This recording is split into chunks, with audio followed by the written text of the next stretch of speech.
This is our first science experiment video. Please subscribe.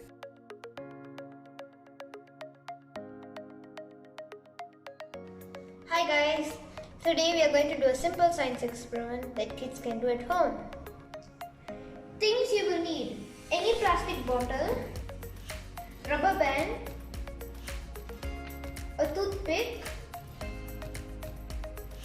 gauze. Gauze is just a small net like cloth.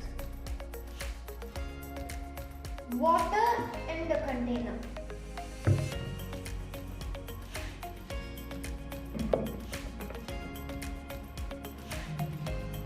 Let's start.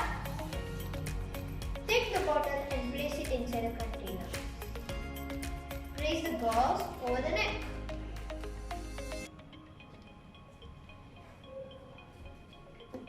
Put the rubber band and tie it around the gauze.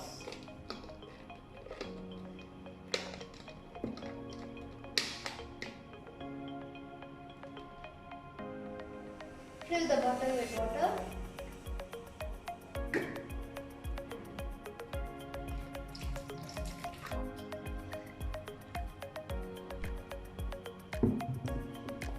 Place your hand firmly on top of the bottle and tilt it upside down. Gently take your hand off the bottle. As you can see, the water doesn't spill out. Place the toothpick and see as it gets sucked up inside the bottle. And still the water doesn't get sucked. Do you know why this happens? Let me explain. Air pressure outside the bottle is greater than the pressure inside the bottle. This holds the water intact. I'm done explaining. Bye bye. Please subscribe to our channel.